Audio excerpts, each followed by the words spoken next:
हाँ जी, आगे सभी तो बहुत बहुत स्वागत है आपका हमारे शो में। जैसा कि पुराने वीडियोस में आप हमें बहुत सारा प्यार और सपोर्ट दिखा रहे हैं, आपका बहुत बहुत धन्यवाद। ऐसे ही हमें आगे वाले वीडियोस में प्यार और सपोर्ट दिखाते रहिए। तो आज के वीडियो को शुरुआत करते हैं। तो आज हमारे साथ जुड़े हैं डॉक्टर आदर्श किशोर सर। सर पीजी कॉलेज में एसोसिएट प्रोफेसर के पद पर कार्यरत हैं तथा एसोसिएट एनसीसी ऑफिसर हैं। तो आज की वीडियो हम सर से बात करेंगे एनसीसी के बारे में। एनसीसी में क्या क्या बेनिफिट होते हैं, एनसीसी कैसे ज्वाइन करते हैं, एनसीसी के बारे में जितनी भी अपन को टॉपिक्स हैं या जो भी अपन को रहता है कि भाई क्या क्या होता है, वो सारे आज अपन सर से बात करेंगे। तो स्वागत करते हैं सर का। सर बहुत बहुत स्वागत है आपका हमारे शो में। बहुत बहुत धन्यवाद कपिल जी। सर वैसे जो गेस्ट आते हैं तो हमारी प्रक्रिया ये रहती है, हम उनके शुरुआती मतलब दौर के बारे में जानते हैं। पर जी एक पॉइंट जो मेरे को एकदम माइंड में क्लिक होता है, 22 साल की उम्र में आपने असिस्टेंट प्रोफेसर का पद ज्वाइन कर लिया था। उस उम्र में जब तक हम सोचते हैं कि भाई क्या करना है लाइफ में, कैसे करना है, उस टाइम पे आपने नेट जीआरएफ फर्स्ट अटेम्प्ट में क्लियर की और 22 साल की उम्र में आपने assistant professor as a join कर लिया था। तो उसके बारे में बताइए सर, वो कैसे जर्नी कैसे रही और एकदम दिमाग में कैसे आया आपके, उसके बारे में बताइए। ग्रेजुएशन में था तो उस समय क्या था कि एक 5 वर्ष का टाइम पीरियड आया था जी। जिसमें कोई वैकेंसी नहीं आई थी। अच्छा। तो कोई वैकेंसी नहीं आना भी पॉजिटिव था कि किसी प्रकार का कोई डाइवर्शन नहीं था, कोई विभाजन नहीं था। उसके बाद मैं एमए कर रहा था जी। और मैं राजस्थान विश्वविद्यालय हिंदी विभाग है वहीं से एमए कर रहा था हिंदी विषय में। तो वहाँ पर मैंने जो पहली बार एमए फाइनल के दौरान नेट की परीक्षा दी, जी। तो उसका जब परिणाम आया तो उसमें मेरी जीआरएफ हो गई। जीआरएफ क्लियर हो गई। और जब मैं एमए फाइनल के एग्जाम दे रहा था जी। उसी समय भर्ती आ गई।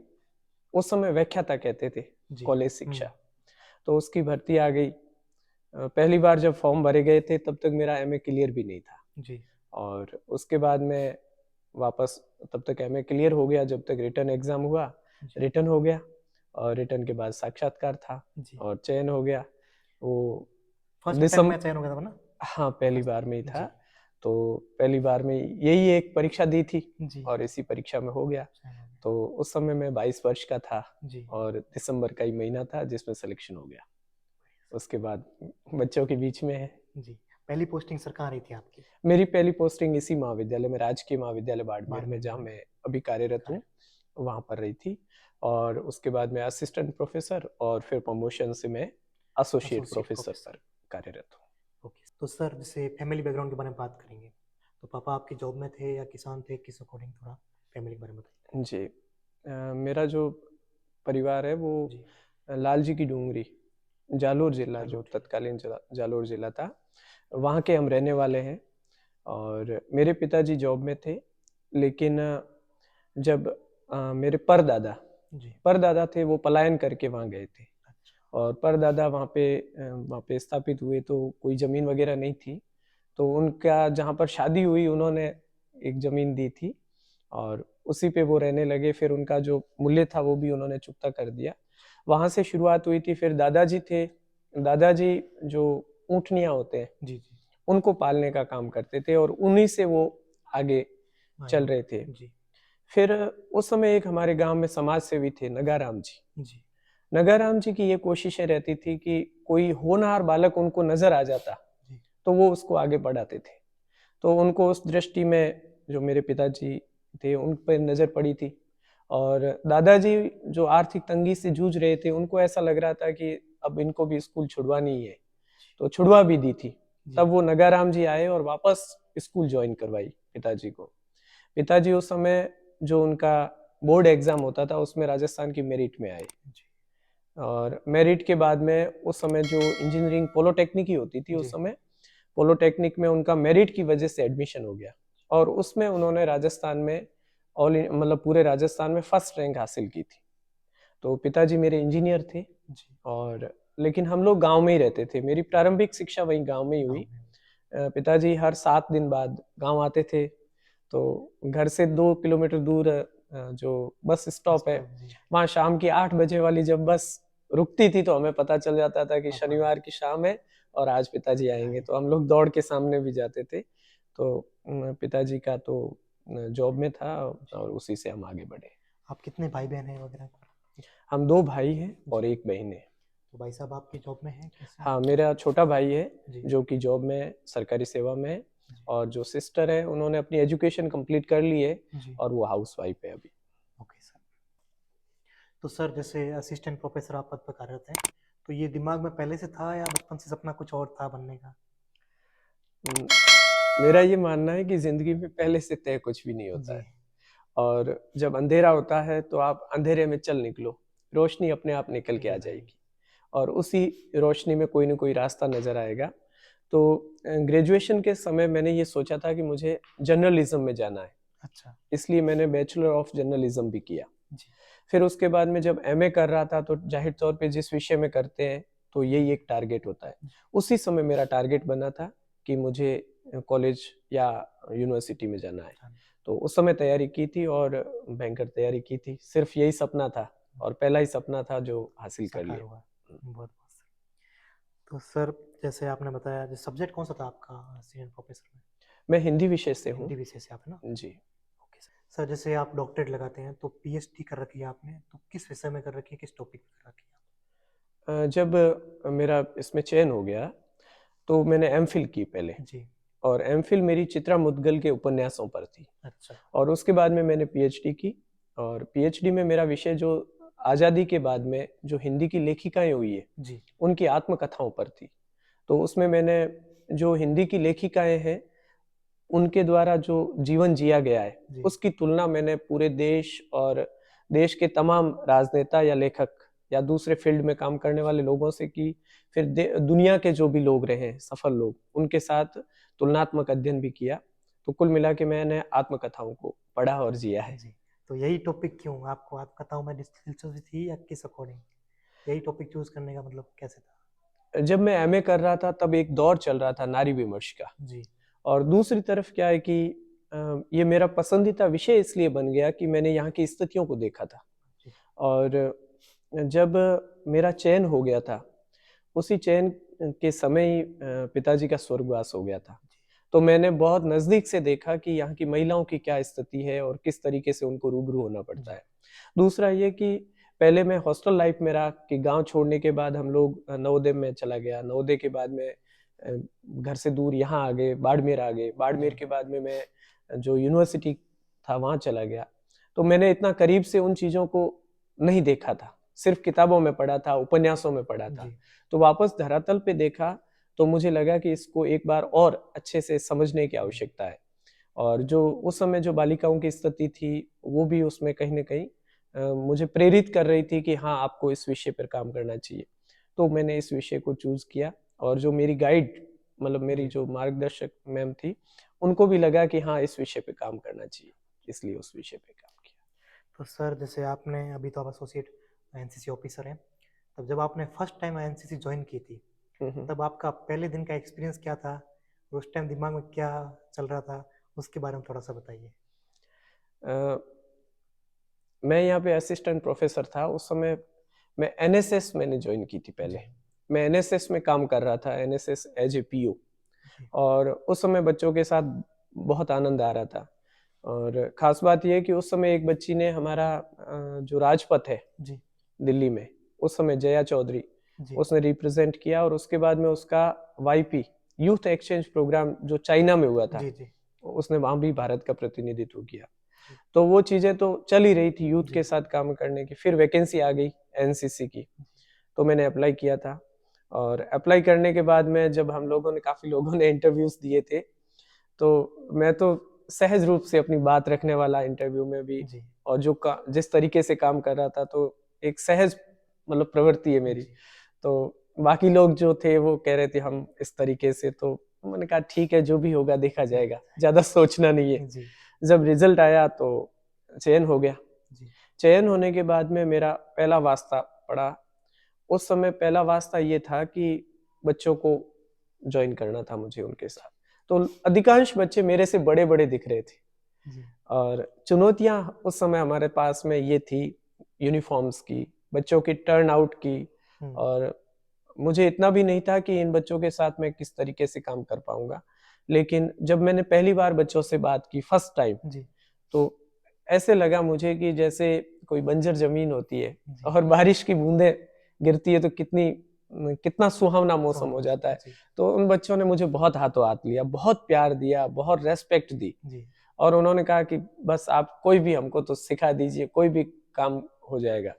तो मैंने शुरुआत छोटी छोटी चीज़ों से की जितनी मुझे आती थी जी और बच्चों ने बहुत इंटरेस्ट दिखाया और वही इंटरेस्ट है कि आज इतने वर्षों के बाद भी उसी से मैं जुड़ा हुआ हूँ। तो फर्स्ट डे यही था कि बच्चे यूं देख रहे थे मेरे को कि एक हमारे तरह का ही एक स्टूडेंट आ चुका है। मैं ये देख रहा था कि मेरे से बड़े बड़ी बड़ी मूंछों वाले बच्चे सामने हैं, तो उनको दाढ़ी मूंछें ठीक करवाना, अच्छे तरीके से कपड़े सेट करना, ये फर्स्ट दिन का मेरा था। रहता है बच्चों को, जैसे यहाँ बाड़मेर सिटी में अनुशासन एक बहुत उस टाइम पे कम ही था, लोग समझते नहीं थे ज़्यादा इतना उस टाइम पे। आप अभी देखता हूँ जैसे हमारे बच्चे पाई वगैरह सब करते हैं, टाइम पे बाल कटिंग करवाना, आज मुझसे बढ़ गई, नहीं नहीं सर आज डांटेंगे, टाइम पे जाना, एकदम परफेक्ट तैयार होकर घर से निकलना है, सब देखते हैं। वो अनुशासन आपके कारण ही हो पाया है नहीं नहीं, बच्चों में। अनुशासन कभी समस्या शायद नहीं रही, जी बस उनको कोई बताने वाला होना बताने वाला, चाहिए, सही बात, उनको प्रॉपर तरीके से कोई बताने वाला होना चाहिए। बता दिया जाए तो फिर तो कर लेंगे। मतलब ऐसा जैसे यहाँ पर कह दिया ना कि बच्चे को कि ये आप नहीं कर सकते, तो भी वो करके दिखाएगा, और ये कर दिया ना कि आप कर दोगे तो भी करके दिखाएगा। किसी प्रकार से बच्चे को मोटिवेट करो, बाड़मेर के स्टूडेंट मोटिवेट है, बहुत सीखते बहुत जल्दी से बात, बिल्कुल बहुत उनमें जल्दी, सीखने की बहुत प्रवृत्ति अलग है, बहुत मेहनती है, बहुत ज्यादा मेहनत करते हैं। बस ये है कि उनको एक डायरेक्शन मिलना चाहिए। एनसीसी ज्वाइन करने के बाद से अब तक का सफर आपका कैसा रहा, और उस टाइम और इस टाइम में आप कौन से पद पर कार्यरत हैं आप? मैंने जी एनसीसी तो पहले ज्वाइन की, जी उसके बाद में मेरा ऑफिसर ट्रेनिंग एकेडमी से ट्रेनिंग हुई, जी तो मैं लेफ्टिनेंट पद पे कार्यरत हुआ। जी उसके बाद में मेरा प्रमोशन हुआ और प्रमोशन से अभी मैं कैप्टन रैंक है जी और एसोसिएट एनसीसी ऑफिसर जिसको कहते हैं एएनओ, एएनओ हमारा पदनाम है और जी कैप्टन रैंक पे हूँ। और तब से लेकर अब तक बहुत शानदार सफर रहा जी और मुझे 2 बार डीजी कमेंडेशन, जी जो हमारे इस ऑर्गेनाइजेशन के भारत के सबसे मुखिया है, जी उसके द्वारा प्रशंसा का जो पत्र होता जी है वो 2 बार मिल चुका है मुझे। 2014 में भी मिला जी और 2022 में भी मिला। वाह, very good। 2 बार मैंने जो हमारा गणतंत्र दिवस समारोह दिल्ली में आयोजित होता है जी उसमें प्रतिनिधित्व किया। जो हमारे नेशनल इंटीग्रेशन कैंप्स होते हैं नेशनल लेवल के, उसमें 5-6 बार हमने राजस्थान को बैनर जितवाया। जब भी गए हैं उस समय सारी प्रतियोगिताएं जीत के आए जीत हैं। के आए हैं। एक बार तो हम लोग प्रधानमंत्री के आवास के लिए भी रिकमेंड हुए और वहां पर गए भी हम लोग जी बच्चों के साथ। तो बहुत खूबसूरत जर्नी रही। यहाँ पे क्रेज बढ़ चुका है जी बहुत अच्छा। इतने वर्षों में। शुरू में तो 200 बच्चे ही बाड़मेर में थे, धीरे धीरे बहुत ज्यादा क्रेज बढ़ा और ये जो हल्की सी बात थी वो दूर तक पहुंची कि हाँ बाड़मेर में बहुत अच्छे से एनसीसी लोग लेना चाहते हैं। और उसका परिणाम ये हुआ कि आज 3000 से अधिक बच्चे इसको ज्वाइन कर रहे हैं और बाड़मेर का अपना एक नाम है। जी यहाँ के बच्चे सफल हो रहे हैं, यहाँ के बच्चे बहुत उत्साह के साथ ज्वाइन कर रहे हैं, तो मुझे लगता है ठीक है। तो सर जब आपने पहली शुरुआत की थी जैसे बाड़मेर, उस टाइम पे अभी भी, अभी तो काफ़ी आगे बढ़ चुका है, उस टाइम पे जैसे बैकवर्ड इलाका था, बॉर्डर के पास है, तो आपने एनसीसी में गर्ल्स को कैसे इंकरेज किया, गर्ल्स को जुड़ने के लिए कैसे प्रेरित किया? अभी देखता हूँ मैं, जैसे हम लोग आए अभी ऑफिस भी आए तो काफ़ी गर्ल्स एनसीसी ज्वाइन कर रखी है, काफ़ी करते हैं, तो आपने उस टाइम पे कुछ दौर में कैसे आपने ये सब चीज़ें की, बताइए सर। एक कविता है यूं ही छोटी जी सी पंक्तियां कि अ से अनार लिख, अ जी से अनार अनार। तो बच्ची ने अ से अनार लिखा जी तो उन्होंने कहा कि आह कितना सुंदर है। फिर उसने आ से आम लिखा जी तो उन्होंने आम के गुण गुनाई। और जब अ से अधिकार लिखा तो सवाल खड़ा हो गया। सवाल खड़ा हो गया। तो बच्चियां जब भी अधिकार मांगती है तो सवाल खड़े हो सवाल जाते हैं। तो लेकिन कोई भेद तो है नहीं। जी जब मैं बात कर रहा हूँ 2013 की, 12-13 की, जी तो 12-13 की मुझे लगा कि बच्चियों को एक बार जोड़ते हैं इसमें। तो मैंने कॉलेज में सब बच्चियों को मोटिवेट करने की कोशिश की। उस समय आर्ट्स में कोई बच्ची होती नहीं थी यहाँ पे। इस उस टाइम कॉलेज पे में सिर्फ साइंस फैकल्टी में बच्चियां होती थी, हम्म, क्योंकि साइंस फैकल्टी और कहीं थी नहीं इसलिए यहाँ थी। तो साइंस फैकल्टी में बच्चियों को मोटिवेट करने की कोशिश की और 7 बच्चियां जुड़ी जी साइंस साइंस फील्ड से ना। साइंस फील्ड से। जी 7 बच्चियों में से 2 दिन में 2 ने छोड़ दी। पीछे रह गई 5। हमारे सामने चुनौती सबसे पहली तो ये थी कि इन 5 को हम रखें। कैसे रोके? तो पहले तो उनको मोटिवेट किया, जी फिर उनके पेरेंट्स को कन्विंस किया। फिर भी ये था कि जब कोई लड़की कहीं रूम लेके रहती है या हॉस्टल में रहती है, वहां से जब वो यूनिफॉर्म पहन के निकलती थी तो सब लोग यूं देखते थे। तो उन बच्चियों ने क्या किया कि वो यूनिफॉर्म थैले में लेके आती यहाँ पर। और यहीं पहनती थी। तो मेरे को पता चला, तो मैंने कहा इस पे प्राउड फील होना चाहिए आपको। तो कि हम गली से निकलती हैं तो महिलाएं पूछती है तुम कौन सी पुलिस वाली हो क्या? तो मैंने कहा यदि ये भी पूछा जाता है तो आपके लिए तो अच्छा है, मोटिवेशन है, अच्छा है। मोटिवेशन। लेकिन धीरे धीरे उन्होंने साहस दिखाया। जी अगला बैच आया, उसमें और जुड़े। फिर उसके बाद में अगला बैच आया। तीसरे बैच की जो हमारी बच्ची थी वो दिल्ली के लिए चयनित हो गई। जी बहुत जल्दी हमने सफलता अर्जित कर ली। उसके बाद में और अलग अलग अचीवमेंट्स हुए, जिला स्तर पे बच्चियों ने भाग लिया। पेरेंट्स जब आए, पेरेंट्स मीट करवाई, तो जी पेरेंट्स को लगा कि नहीं, हाँ, कि ये बहुत जरूरी है। जरूरी है। पहले जब हम कहते थे कई पेरेंट्स को तो उनको वो लगता था कि एनसीसी का मतलब सिर्फ फौज में जाने फौज का में जाना जरिया है, है, जी हमारी बच्ची को फौज में नहीं नहीं जाना भेजना है। है, तो हम एनसीसी क्यों करवाएं। फिर हमने जब बताया कि एनसीसी का मतलब सिर्फ फौज में जाना नहीं है, एनसीसी का मतलब आपके चरित्र का निर्माण करना है, डिसिप्लिन को सीखना है, साथ कैसे रह सकते हैं वो सीखें, यदि परिस्थितियां हमारे अनुकूल नहीं है तो हम कैसे रहें, कोई भी सेवा है वो निस्वार्थ रूप से कैसे करें, कैसे करें? जिंदगी में एडवेंचर कैसे होना यस चाहिए, वो सब एनसीसी देती है। तो धीरे धीरे समझ में आया। और अब तो आप मान के चलिए कि कंपटीशन होता है। जी। अब तो यदि 33% गर्ल्स लेनी है तो उसमें उसकी भी जगह डबल आती है, डबल ट्रिपल आती है, ट्रिपल आती तो है। सिलेक्शन करना पड़ता है। तो जब सर फर्स्ट टाइम जैसे आपने एनसीसी ज्वाइन की थी, उस टाइम पे बच्चे कितने ज्वाइन हुए थे फर्स्ट डे पे? जैसे यहाँ बच्चे वो किस अकॉर्डिंग ज्वाइन किए थे यहाँ पे? नहीं, इसका एक प्रोसेस रहता है जी भर्ती का। और उस समय हमारे पास जो थे 2 ट्रुप थे। जी तो 133 की होती है हमारी पूरी नफरी होती है। जी और उसमें क्या वैकेंसीज होती है, तो आप मान के चलिए कि अराउंड 40 टू 50 वैकेंसी होती है। जी तो 40 टू 50 वैकेंसीज होती है, तो उसमें पहले उनका फिजिकल टेस्ट होता है, जी जी रनिंग वगैरह होती है, उसके बाद में रिटन टेस्ट होता है, और फिर इंटरव्यू होता है और मेरिट निकलती है, मेडिकल भी होता है बीच में। जी तो ये सारा प्रोसेस रहता है। तो जिस समय जितनी वैकेंसीज थी उसके हम्म, अकॉर्डिंग तब भी होता था। जी अब वैकेंसीज बढ़ जाती है तब तो भी होता है। तो भी नहीं, जैसे वैकेंसी जितनी थी उतने उतने बच्चे अपने पास मिल गए थे, या फिर लोगों को उस टाइम पे इतना आइडिया नहीं था कैसे क्या था? नहीं नहीं, बॉयज का क्रेज तो था ही। जी। ऐसा नहीं कि बॉयज में क्रेज नहीं था। जैसे एनसीसी बाड़मेर में तो पहली बार अपनी कॉलेज में आई थी ना, या पहले बाड़मेर में थी?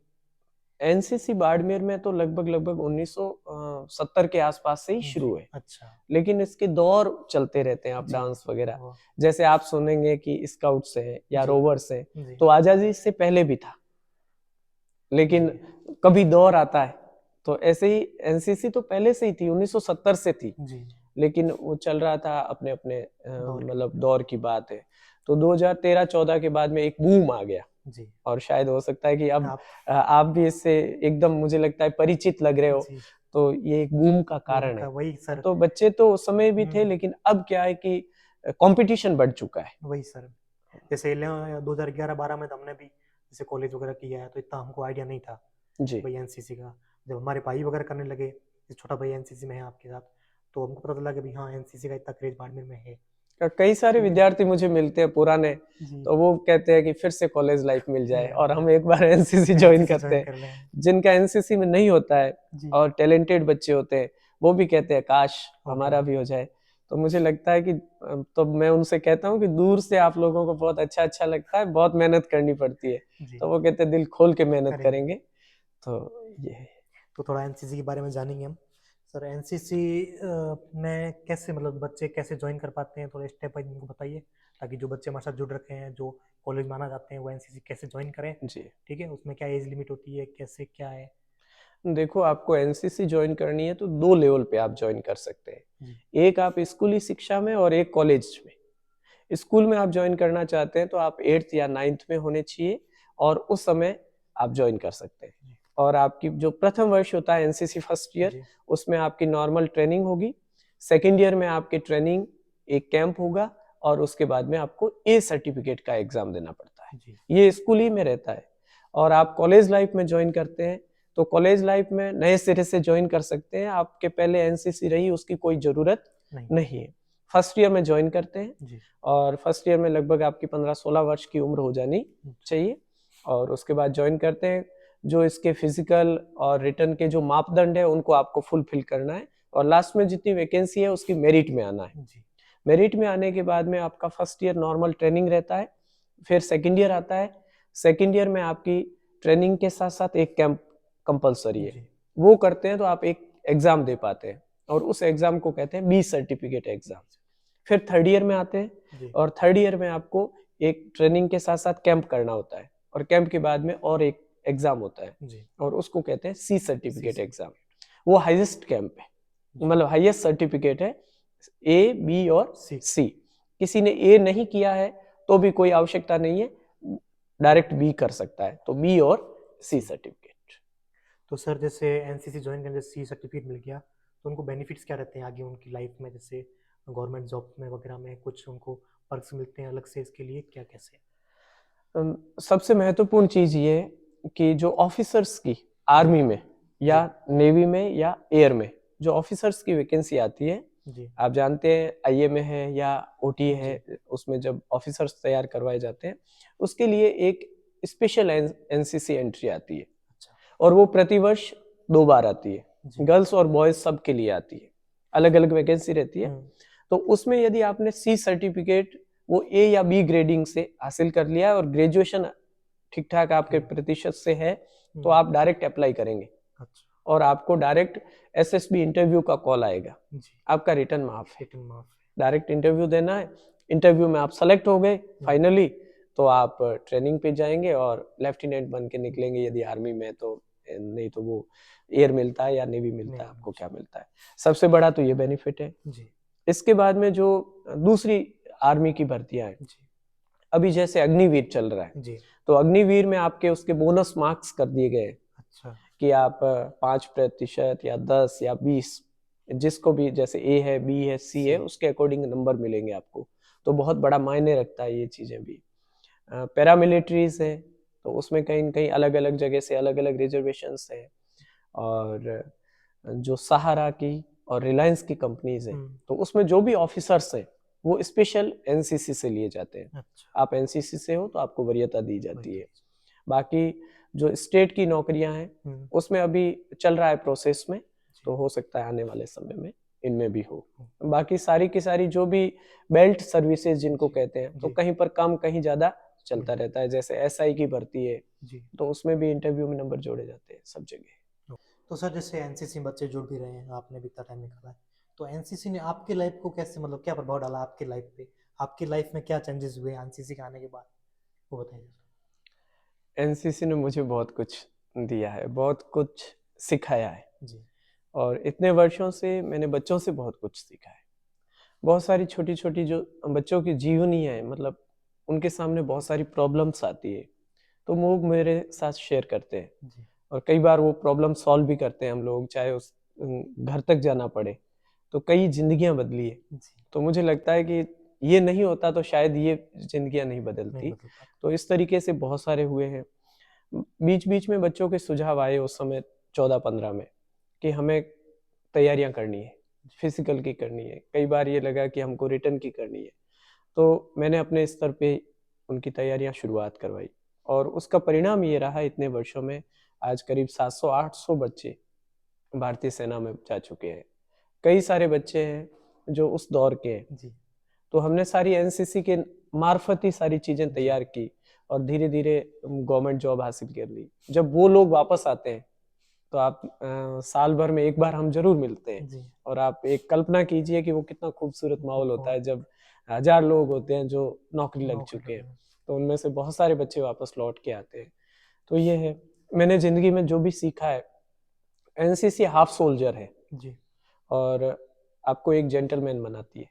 तो वो हम बच्चों को तो बनाते ही बनाते हैं लेकिन उससे पहले खुद भी तो बनना होता है। तो मुझे लगता है कि ये सब सारी चीजें मैंने इसी से सीखी है और यूनिटी एंड डिसिप्लिन जो इसका ध्येय है वो जीवन में उतारने की कोशिश की है। जी हम लोग जब भी काम करते हैं तो वन एम वन टीम एक हमारा सूत्र है, जी तो उससे बंधे हैं। तो आप कल्पना कीजिए कि वन एम और वन टीम की टीम संख्या कितनी बड़ी होगी।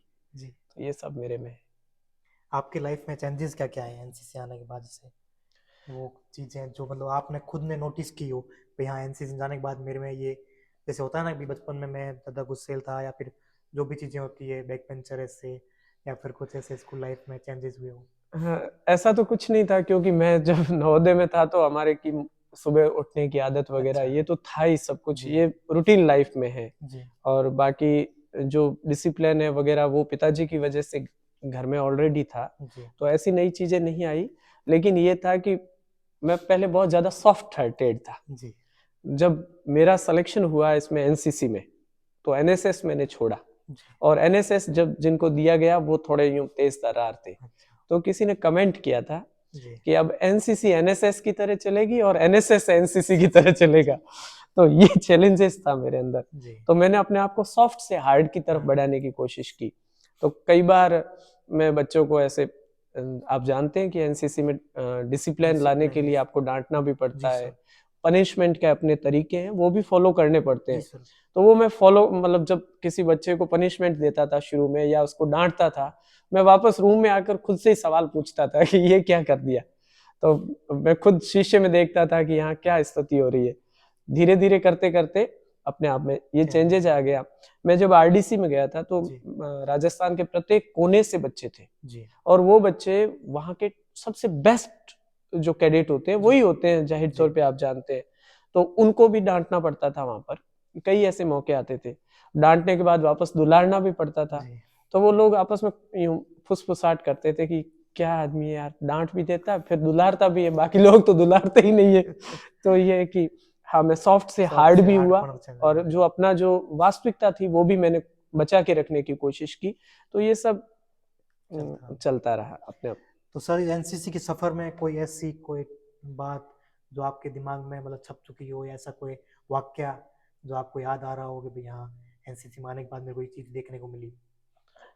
एनसीसी में आने के बाद मुझे रोज एक किस्सा कहीं से कहीं ने सुनने को मिल जाता है। जी कोई मेरे को फोन करता है जी कि आज मैं बस में जा रहा था, जी और बस में जाते जाते मेरे पास एक कोई बुजुर्ग बैठे थे। जी तो कि उन्होंने पूछा कि तुम क्या करते हो, तो कि मैंने कहा कि मैं एनसीसी करता हूँ या मैं कॉलेज में पढ़ता कॉलेज। हूँ, कुछ भी होता है। तो फिर वो बुजुर्ग के आपका जिक्र करता है, और वो बुजुर्ग कहता है कि भगवान भलो करे, मेरा बेटा है वो नौकरी लग गया। नौकरी लग गई। और ये तो ऐसे किस्से मुझे लगभग आप मान के चलिए कि प्रतिदिन एक न एक सुनने को मिल जाता है। कई गांव की अभी क्या कि जब हमारी एक्टिविटीज चलती है, जी तो एक्टिविटीज में कभी कोई बच्चा नहीं आ पाता है, जी तो उनके फैमिली वाले फोन करते हैं, मदर फोन करती है जी उनकी। लगभग लगभग एनसीसी में वही बच्चे आते हैं जिनके पेरेंट्स अनपढ़ हैं, जी गाँव से हैं।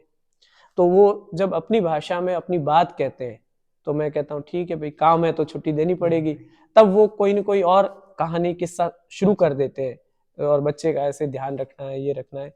तो एक विश्वास उनका विश्वास तो झलकता बहुत है। था। तो ये बहुत सारी कहानियां हैं।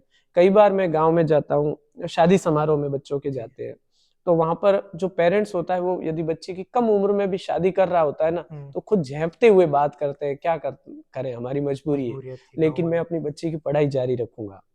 फिर कई बार ऐसी स्थिति हो जाती है कि वो ये सोच के बच्ची की जो शादी है वो 1 साल या 2 साल ड्रॉप कर देते हैं कि हाँ एनसीसी चल रही है। चल रही है। अब उनके लिए बहुत बड़ा बहुत है बड़ा है। एनसीसी। तो इस बहाने उनको कम से कम 1 साल 2 साल और मिल रहे हैं। नौकरी का या तैयारी का समय मिल समय मिल जाता रहा है। है। तो इस तरीके से चलते हैं कई ऐसे बच्चे। कई ऐसी छोटी छोटी कम्युनिटीज है जी जिनमें कभी लोगों ने सोचा नहीं था कि हमारे बच्चे आर्मी में आर्मी जाएंगे। में जाएंगे।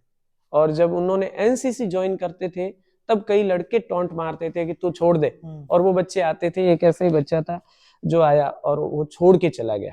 जी छोड़ के चला गया तो उसको एक कोई मित्र मिला, और उसने कहा तूने हो सिलेक्शन हो रखा क्यों छोड़ा। तो वो लेके आया, जबरदस्ती वापस जी लेके आया कि इसको। तो मैंने कहा ठीक है, लेकिन उसको 7 दिन पौधे को पानी पिलाना पड़ेगा, जी तो ही मैं रखूंगा। उसने 7 दिन पानी पिलाया। उसके बाद में वो बच्चा धीरे धीरे धीरे धीरे अपनी चीजें करता रहा, लेकिन अंदर एक डर था, जी क्योंकि उसकी कम्युनिटी से कोई बच्चा नहीं आया था। फिर उस बच्चे ने पहली दौड़ हुई और पैर में मोच आ गई, नहीं किया। दूसरी बार दौड़ हुई और उसने किया, और वो नौकरी लग गया, आर्मी में नौकरी लगा। तब उसके पिताजी यहाँ आए कि बच्चा फौज में लग गया है ना, भेजूंगा नहीं। जी तो मैंने कहा क्यों नहीं भेजोगे, हाँ। आपको कोई जोर पड़ा, कोई आपको दिक्कत आई जब तक सिलेक्शन हुआ? तो जी। क्या हमको पता नहीं चला। तो तो जब अब नहीं आई तो आगे भी नहीं आएगी। और फिर उसके बाद में उसके गांव से, उसकी कम्युनिटी से 3 बच्चे हो गए।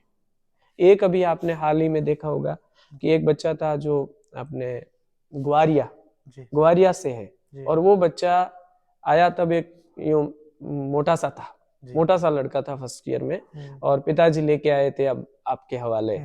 और उस बच्चे ने मेहनत की, जी मेहनत करते हुए हमारा भी नाम रोशन किया और खूब सारे एनसीसी में अचीवमेंट भी हासिल किए, और अब वो सब इंस्पेक्टर बन गया। सब इस- तो उनकी माताजी आज भी हाँ अपने वो हॉस्पिटल के आगे जी वो चूड़ियां बेचती है, वहां पे जी काम मैंने वो करती। न्यूज़ में देखा था। मैंने वो जब अपनी वर्दी पहन के अपनी माँ से मिलने गया तब काफी वो था। हाँ हम भी सोच रहे थे उस टाइम, हमको भी प्राउड फील हुआ था, गुमसुम आए थे कि भाई हाँ एक बिल्कुल। तो जब मैं उनके घर पे गया था जी सिलेक्शन के बाद में, तो आप यकीन नहीं कर सकते कि उनके माता और पिता की क्या कंडीशंस थी। मतलब वो खुशी से आंसू आ रहे थे, वो तो और वो कुछ नहीं कह पा रहे थे, बस जो चेहरा था उनका वो सब कुछ कह रहा था। क्या है। तो ऐसी बहुत सारी कहानियां हैं, बहुत सारे किस्से हैं, एनसीसी के ही नहीं, इस एनसीसी के माध्यम से जो एनसीसी में नहीं थे वो भी बच्चे हमसे जुड़े, और उनकी भी लाइफ चेंज हुई है। तो जिंदगी बदलने वाली चीजें हैं एनसीसी। तो जी सर। बहुत सारे लोगों की। वैसे सर एनसीसी खुद में तो एकदम परफेक्ट है, ठीक है, फिर भी ऐसी कुछ चीजें आपको लगता है कि भाई हाँ देख दो चीजें ऐसी जो आपको लगता है कि इसमें और ऐड होनी चाहिए? कहा गया है कि पीढ़ियां है ना, वो आपकी सलाहों से नहीं सीखती है, जी पीढ़ियां आपके कर्मों से कर्मों से सीखती। जी तो इन वर्षों में काम करते हुए मुझे महसूस हुआ कि एनसीसी को और वाइब्रेंट बनाना चाहिए। जी लेकिन खास बात यह कि जो हम लोग फील करते हैं ना, वो हम्म, हमारा जो ऑर्गेनाइजेशन है वो भी फील करता है। जी तो निसंदेह इसमें भी परिवर्तन हुए हैं बहुत सारे। एक सबसे बड़ी मेरी सोच ये थी कि इसका जो एग्जाम का पैटर्न है, जी उसमें मैंने पीछे के इंटरव्यूज में ये बात कही भी जी कि इसका पैटर्न है उसमें बदलाव होना चाहिए। तो पूरे इंडिया लेवल पे उसमें बदलाव हो रहा है, जी और आप देखेंगे कि अगले एग्जाम्स में या उससे अगले एग्जाम में पैटर्न चेंज हो चेंज हो जाएगा। जाएंगे। एक चीज ये थी। दूसरा ये चीज थी कि एनसीसी का मतलब सिर्फ और सिर्फ फौज के बच्चे तैयार नहीं करने, ये बात अभिभावक तक जानी चाहिए। जी तो आजकल जा चुकी है, और बड़े शहरों में ही नहीं, छोटे शहरों में भी इंटेलिजेंट बच्चे आने लगते हैं। जी मैं पीछे एक कोई प्रोग्राम में गया था, जी तो वहाँ के जो मुख्य वक्ता थे, जी जी तो उन्होंने अप्रिशिएट करते हुए कहा था कि किसी जमाने में एनसीसी को ठोठों का ठिकाना माना जाता था, जी क्योंकि जो शारीरिक रूप से ठीक ठाक होते थे वो ही आते थे। जी लेकिन इसको चेंजेस तो एनसीसी ठोठों का ठिकाना नहीं है।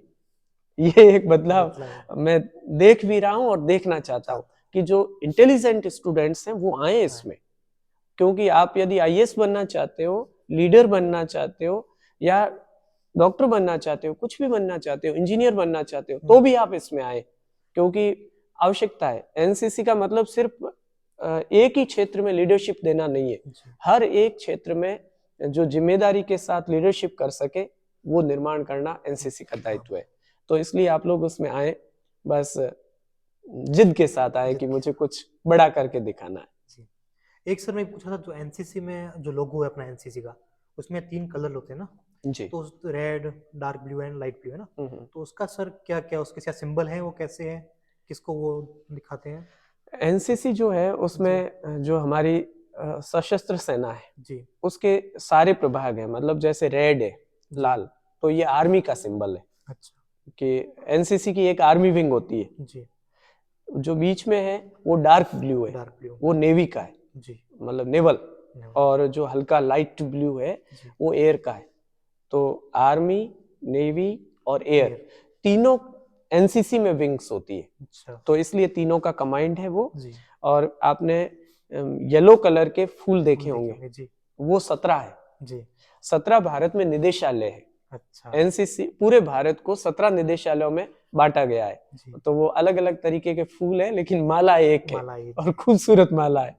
तो ये पूरा का पूरा तीनों सेनाओं का अंग और डायरेक्टरेट है, और बीच में यूनिटी एंड डिसिप्लिन, एकता और अनुशासन लिखा हुआ है कि हम सब भारतीय हैं और अपनी मंजिल एक है, ये कहता है इनका लोगो। एक सर आपके द्वारा जो उजास संस्थान चलाया जा रहा है, उजास आप जो करके चला रहे हैं, उसके बारे में बताइए। उजास क्या है, कैसे कार्य करता है? उजास दरअसल जब मेरी समझ विकसित हुई, मैं मानता हूँ कि एक अलग तरीके की समझ का, तब तक मैं अपने पिताजी को खो चुका था। और मैंने ये जब भी पिताजी को देखा, वो कि कहते हैं ना कि जब जब मैंने उनको देखा तो लोहे जैसा तपते देखा। तो जब लोग मिलने आते थे और बाद में, तब वो सारी अपनी बातें बताते थे कि सोशल रूप से वो कैसे काम करते थे, लोगों की कैसे हेल्प करते थे। और दूसरे लोग जो आए इंजीनियरिंग फील्ड के, तो वो लोग ये बताते थे कि हमारे लिए किस प्रकार से वो आइडियल थे। तो ये सब चीजें होते होते जो वो जहां भी रहे ना सर्विस पे, तो अपने साथ 10-12 बच्चे गांव के नीडी बच्चे रखते थे।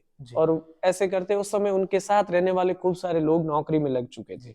तो उन सब लोगों की प्रेरणा से हमने मिलकर एक उजास, उन्हीं के नाम से, उमाराम जानी संस्थान, यही नाम से हमने शुरुआत की थी। और शुरुआत की, उसके बाद में हमारा उद्देश्य ये था कि जो भी नीडी स्टूडेंट्स है उनकी मदद की जाए। तो यू राइज वी लिफ्ट, ये हमारा एक कोटेशन है कि आप आगे बढ़े, आप उदय हो, हम आपको लिफ्ट करेंगे, सहारा देंगे। तो इसके तहत हमने शुरू किया था। फिर बहुत सारे फील्ड्स में तो गांव में काम करते ही हैं हम लोग। यहाँ पर भी हमने क्या किया कि भाई एनसीसी की अपनी एक लिमिटेशंस है, उसका एक सिलेबस है, उसका एक टाइमिंग है। कॉलेज का अपना एक लिमिटेशंस है, उसका अपना एक सिलेबस है, एक तौर तरीका है। उन बच्चों को और हम कैसे दे पाए, तो वो हमने उजास के माध्यम से देना शुरू किया। उनको हमने एक्स्ट्रा क्लासेस दी, चाहे किसी भी प्रकार की हो।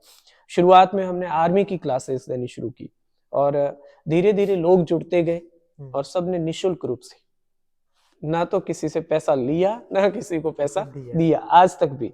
तो निशुल्क रूप से हमने क्लासेस, चाहे वो फिजिकल की थी चाहे वो रिटर्न की थी, वो शुरुआत कर दी उजास के तहत। फिर हमने स्पेशल बैच आरएस की शुरुआत की उस दौर में 16-17 में। और 16-17 में गर्मियों की छुट्टियों में पूरी आरएस की कक्षाएं, जब बच्चे ये नहीं, हमारी सोच पटवारी ग्राम सेवक से ऊपर नहीं है, तब उनको बताया कि यही आरएस होता है, तब उनको लगा ये तो कर लेंगे। और उस बैच के सारे बच्चे आज जॉब में, आरएस नहीं बने लेकिन दूसरे जॉब में चले गए। फिर ऐसे करके करते हमने अलग अलग सब्जेक्ट्स की क्लासें चलाई। महीना भर पूरा ये सिलेबस करवाया, महीना भर ये।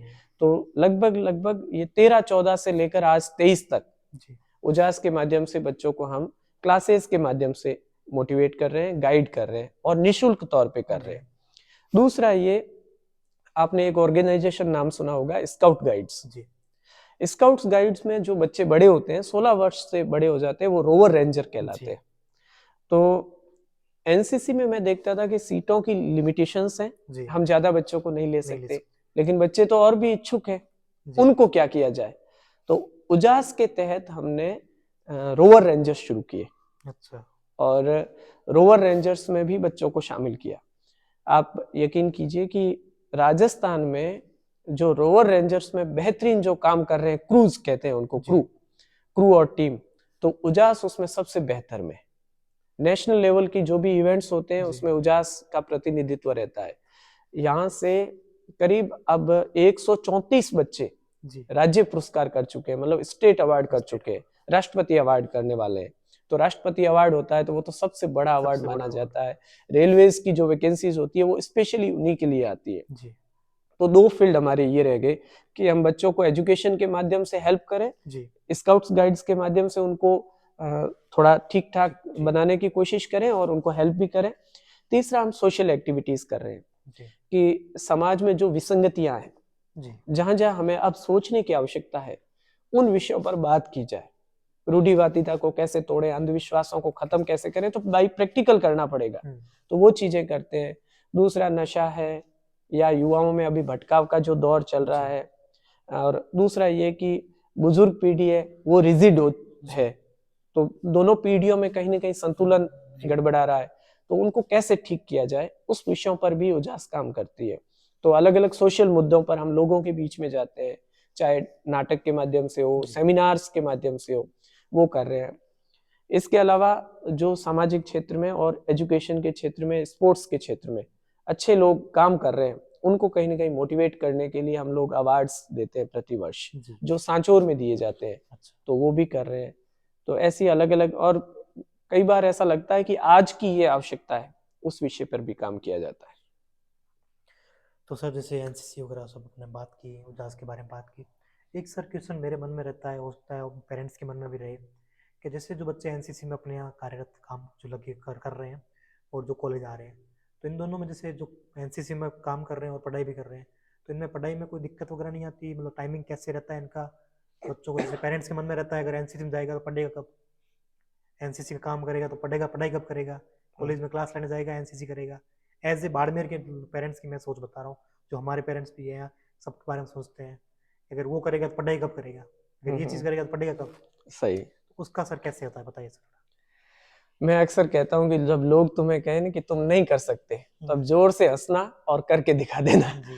तो मैं आपसे स्पष्ट कर दूं जी। कि ये एक एजुकेशन की ही एक्टिविटी है, जी। और ये एजुकेशन के साथ है, जी। उसके आगे या उसके पीछे नहीं है। जी। कॉलेज का स्टूडेंट है, साथ में आपकी ये, इसमें क्या होता है कि इसमें हम साप्ताहिक 1 दिन या 2 दिन क्लास करते हैं। अच्छा। और वो क्लास टाइम के बाद होती है। जैसे क्लासेस जो कॉलेज की है वो 2 बजे खत्म हो जाती है, जी। तो इधर 2 से 4 तक की रहती है, और सप्ताह में 1 या 2 दिन ही रहती है क्लासेस। और इन क्लासेस में हम ड्रिल करना, कुछ सब्जेक्ट्स हैं उनको पढ़ाना, और दूसरे इवेंट्स है वो करवाते हैं। इसके अलावा बच्चों के जो व्यक्तित्व है उसको निखारने के लिए हम अलग अलग इवेंट्स करते हैं। जैसे हमारे यहाँ सरजमी नाम से हम करते हैं, आरंभ, पहला पग, रमझोड़, अभिव्यक्ति, पराक्रम, ऐसे अलग अलग इवेंट्स हैं। तो वो सारे के सारे पैरेलल चलते हैं पढ़ाई के, तो कहीं पर भी पढ़ाई में डिस्टरबेंस नहीं आता है। ये सारी चीजें साथ में चलती रहती है। चलिए, तो सर जैसे अब मेरा जो चैनल है इसमें हमारा एक क्वेश्चन कॉमन रहता है सबके, ठीक है? आपके अनुसार सफलता क्या है? सफल जीवन किसे मानते हैं? जैसे आप एनसीसी चला रहे थे, बच्चों को आपने नो गवर्नमेंट जॉब भी ली है, आर्मी में भी है, तो आपको अपना सफल जीवन कैसे लगता है? आपको ये जीवन अब सफल हो चुका है या आपको और चाहिए लाइफ में कुछ? कैसे आपके अकॉर्डिंग कैसे लाइफ सफल है? मेरे लिए सफलता की कोई परिभाषा नहीं है। मैं सुबह जब घर से निकलता हूँ, मुझे लगता है कि जो व्यक्ति सामने मिला वो मुस्कुराता हुआ मिल गया, तो अभी का टाइम हमारा सफल है।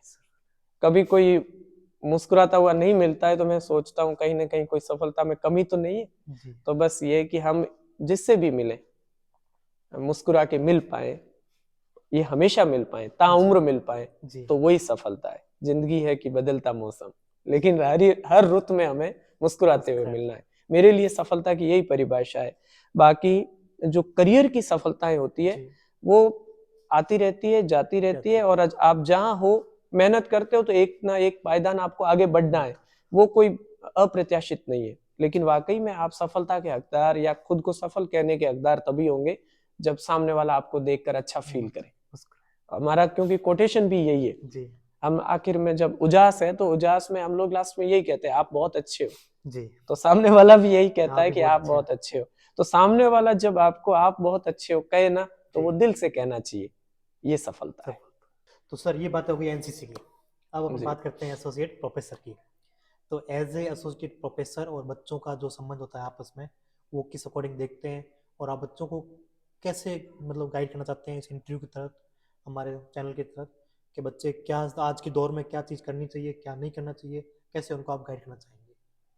मेरा मानना है कि अरुण कमल की पंक्तियां हैं जी, कि अपना क्या इस जीवन में सब तो लिया उधार जी, अपना क्या इस जीवन में सब तो लिया उधार, सारा लोहा उन लोगों का अपनी केवल धार। शिक्षक सिर्फ और सिर्फ धार देने का काम करता है, बाकी जो लोहा है मूल या मेहनत है वो या तो विद्यार्थी की है या उसके पेरेंट्स की है। तो शिक्षक ये काम कर सकता है जी। और ये कोई भी शिक्षक है यदि वो बेहतरीन शिक्षक है तो वो तभी बेहतरीन कहलाएगा जब उसके स्टूडेंट बेहतरीन है। अच्छे विद्यार्थी है तो ही अच्छा शिक्षक हो सकता है जी। इसलिए विद्यार्थियों को अच्छा बनाने की कोशिश करें, उससे पहले स्वयं अच्छे बने। तो शिक्षक अपने आप को अपडेट करते रहे जी, विद्यार्थियों की प्रॉब्लम्स को जाने। आप ये नहीं सोच सकते कि 10 साल पहले मैं जैसे ट्रीट करता था वैसा ही आज करूं, ऐसा नहीं हो सकता क्योंकि समय बदल चुका है। आज जैसा कर रहा हूं 2 साल बाद में वैसा नहीं कर पाऊंगा। चीजें बहुत बदल चुकी है। तो जैसी चीजें हालातें बदलती है, आप साइकोलॉजी को समझिए, जी बच्चों को समझिए, उनकी प्रॉब्लम्स को जानिए। आज के समय में बच्चे बहुत मेहनत कर रहे हैं बहुत और उसकी गवाही कोई नहीं देता है। गवाही लोग तो सिर्फ उसकी सफलता को सफलता देखते हैं, देखते हैं, बस उसके कमरे की जो चार दीवारी है वही गवाही दे सकती है कि इसने कितनी कितनी मेहनत मेहनत की की है। तो यदि कोई बच्चा असफल हो जाता है तो आप उस चुनौती को कैसे स्वीकार करते हो, उसको डिप्रेशन में जाने से कैसे बचाते हो? क्योंकि आप जानते हैं कि आज के समय में बच्चे पढ़ाई के माध्यम से इतना आगे जा चुके होते हैं कि लौट के फिर दूसरा काम नहीं कर नहीं कर सकते। पाते, तो ये सब भी शिक्षक को पढ़ाने के साथ साथ ध्यान रखना ध्यान चाहिए। रखना होगा। और बाकी तो शिक्षक एक, सब कहते हैं सड़क है जी और उसपे से बहुत सारी गाड़ियां चलती रहती है और मंजिलों तक पहुंचती जाती है।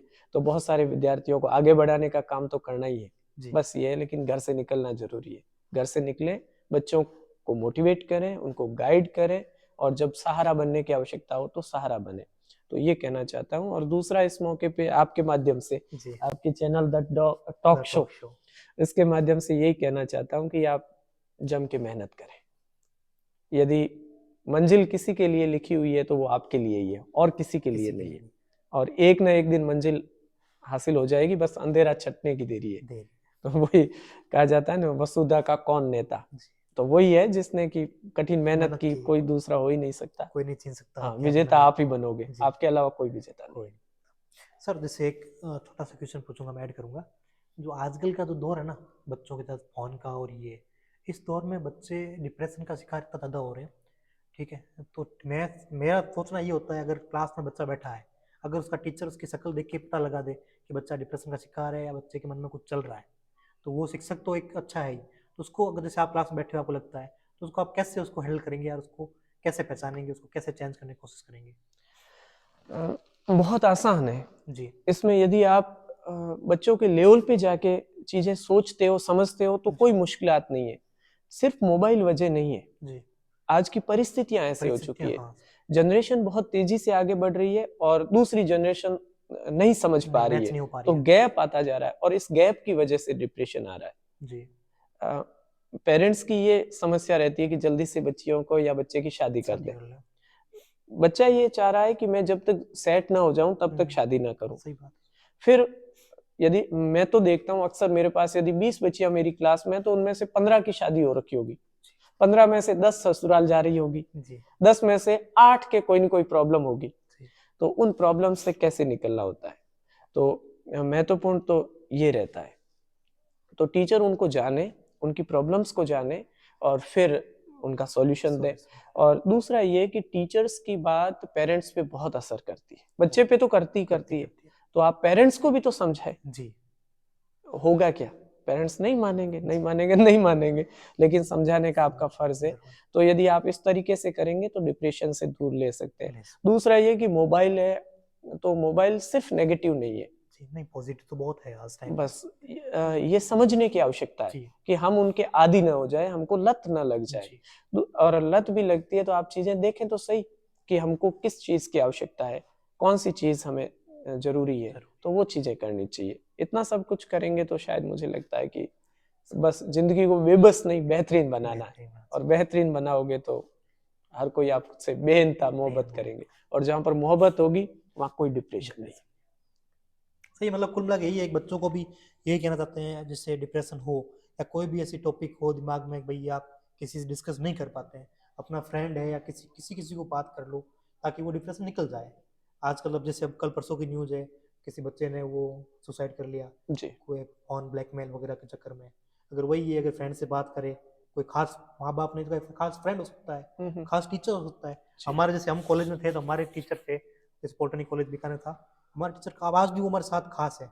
कोई भी फोन होता है, हम फोन करके बोलते हैं सर आज ये चीज हो गई है, ठीक है। क्यों? क्यों उस सर ने हमारी तरह बच्चों की तरह रह के सोचा और हमारे साथ आज जुड़े हुए हैं। मैं अक्सर बच्चों से कहता हूँ कि जी ये बच्चे क्या सोचते हैं, बेइज्जती हो जाएगी। जी बेइज्जती कुछ भी कुछ नहीं नहीं होती है। होता, बेइज्जती और सर्दी जितना महसूस करोगे उतनी ज्यादा ज्यादा लगेगी। लगेगी। तो मैं कई बार बच्चों के स्टेटस देखता हूँ, जी तो स्टेटस में कई बार उनके जब लिखा हुआ होता है उससे समझ में आ जाता है कि उसके आज क्या मेंटली गुजर रही है। जी आज वो खुश है, दुखी दुखी है, है, या किसी को चिढ़ा रहा है, चिढ़ा या किसी ने उसको चिढ़ा दिया। चिढ़ा। स्टेटस एक आईना है। आज तो ये स्टेटस तो एक एक आईना हो गया टीचर है। यदि उनका अवलोकन कर सकता है तो उसको करना चाहिए। करना चाहिए। तो पॉजिटिव लेके चीजें कर सकते हो, तो ये कोई बड़ी समस्या नहीं है, जरूरत है हम सबको इस पे काम करने की। चलो सर, तो बहुत बहुत धन्यवाद आपका, आपने हमें अपना कीमती समय दिया और हमारे चैनल पे आए।